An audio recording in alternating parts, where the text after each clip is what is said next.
Hello, good morning. എൻ്റെ ഇന്നത്തെ വാട്ട ഈറ്റിനിടെ കണ്ടല്ലോ. അപ്പോൾ രാവിലെ തന്നെ നല്ല ചൂട് കട്ടൻ കാപ്പി കുടിച്ചേ. പിന്നെ അത് കഴിഞ്ഞ് രാവിലെ നമുക്ക് കഴിക്കാനായിട്ട് ചപ്പാത്തിയാണ്. അപ്പോൾ ചപ്പാത്തി മാവമ്മ കുഴച്ച് വെച്ചിട്ടുണ്ടായിരുന്നു. ഞാൻ വേഗം പോയി പരത്തി ഓരോന്ന് ഞാൻ ചുട്ടെടുത്തു.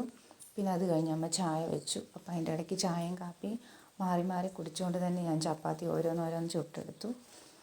പിന്നെ അത് കഴിഞ്ഞ് ചുട്ടെല്ലാം വന്നപ്പോഴത്തേന് നല്ല വിശപ്പ്. ഞാൻ പിന്നെ ഓടിപ്പോയി പല്ലൊക്കെ തേച്ചിട്ട് വന്ന് ചപ്പാത്തി കഴിക്കാൻ തുടങ്ങി. ചപ്പാത്തിക്ക് കൂട്ടാനായിട്ട് സാമ്പാറാണ്. പിള്ളേർക്ക് രാവിലെ ചോറിൻ്റെ കൂടെ സാമ്പാറും ആയിരുന്നു.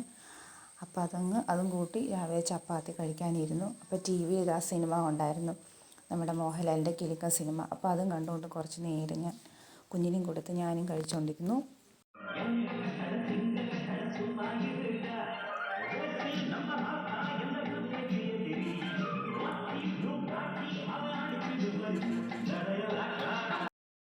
അങ്ങനെ ഞാനും സിനിമ കണ്ടുകൊണ്ട് ചപ്പാത്തി കഴിക്കാൻ തുടങ്ങി. പിന്നെ കുഞ്ഞിനും കൊടുത്തു. അവൾക്ക് ഞാൻ പിച്ചി പാലൊക്കെ ഒഴിച്ച് കൊടുക്കുന്നുണ്ടായിരുന്നു. അപ്പോൾ അവളത് ടി വി കണ്ട് കഴിച്ചു. പിന്നെ ഉറങ്ങി എണ്ണീറ്റ് വന്ന് കുളിപ്പീരെല്ലാം കഴിഞ്ഞ് അവിടെ കൂടെ കുറച്ച് നേരം ടൈം സ്പെൻഡ് ചെയ്തു.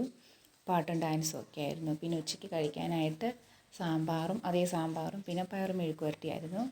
പിന്നെ വൈകിട്ട് അത്താഴത്തിന് കഴിക്കാനായിട്ട് സിമ്പിളായിട്ട് മതിയെന്ന് പറഞ്ഞപ്പോൾ ലെമൺ റൈസ് ഉണ്ടാക്കാമെന്ന് വിചാരിച്ചു. അങ്ങനെ നാരങ്ങ ഇരിപ്പുണ്ടായിരുന്നു. അപ്പോൾ പിള്ളേർക്കും അത് മതി. അപ്പോൾ ഞങ്ങളത് ലെമൺ റൈസ് ഉണ്ടാക്കി കഴിച്ചു. ഇതാകുമ്പോൾ കറികളൊന്നും വേണ്ടല്ല, പപ്പടമോ അച്ചാറോ കൂട്ടി കഴിച്ചാൽ മതിയല്ലോ. അപ്പോൾ ഇതൊക്കെയാണ് എൻ്റെ ഇന്നത്തെ കുഞ്ഞു വാട്ട ഈറ്റിനിടെ വിശേഷങ്ങൾ.